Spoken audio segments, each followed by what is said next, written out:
ગુજરાત એટીએસે સુરતના ગ્રામ્ય વિસ્તાર પલસાણામાં દરોડો પાડીને 51 કરોડનું મેફેડ્રોન ડ્રગ્સ કબજે કર્યું છે.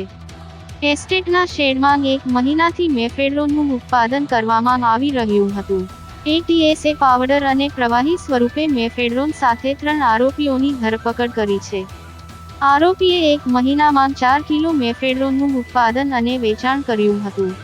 ગુજરાતના 2.5 સાઈ સહિતની ટીમે સુરત જિલ્લાના પલસાણા તાલુકાના કારેલી ગામમાં દર્શન ઇન્ડસ્ટ્રીયલ એસ્ટેટમાં પેપર શેડ પર દરોડો પાડ્યો હતો. આ દરોડા દરમિયાન શેડમાંથી 4 કિલો મેફેડ્રોન અને 31 કિલો પ્રવાહી મેફેડ્રોન જપ્ત કરવામાં આવ્યું હતું. આરોપી સુનિલ યાદવ, વિજય ગજેરા અને હરેશ કોરાટની 51 કરોડની કિંમતના મેફેડ્રોન સાથે ધરપકડ કરી છે.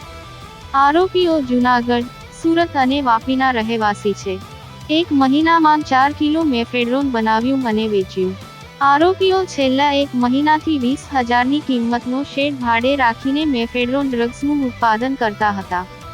આરોપીઓમાં સુનિલ યાદવ કાચો માલ લાવતો હતો. વિજય ગજેરા ઇલેક્ટ્રિકલ એન્જિનિયર છે જે કાચા માલમાંથી મેફેડ્રોન બનાવતો હતો. હરેશ કોરાટ બંને આરોપીઓ દ્વારા તેમને સોંપવામાં આવેલ કામ કરતો હતો. છેલ્લા 1 મહિનામાં આરોપીએ 4 કિલો મેફેડ્રોન તૈયાર કરીને મુંબઈના સલીમ સૈયદને આપ્યું હતું. એટીએસની એક ટીમ સલીમ સૈયદની ધરપકડ કરવા રવાના થઈ છે. એટીએસના ડીએસપી એસ.એલ. ચૌધરીએ જણાવ્યું હતું કે દરોડા દરમિયાન 3 આરોપીઓ ઝડપાયા હતા. આરોપી 1 મહિનાથી મેફેડ્રોન બનાવતો હતો. આરોપીએ મુંબઈના એક વ્યક્તિને 4 કિલો આપી હતી. કેમેરામેન સાબિર અલી સૈયદ સાથે કાદિર શેખ. કર્તવ્ય ગુજરાત ન્યૂઝ, સુરત.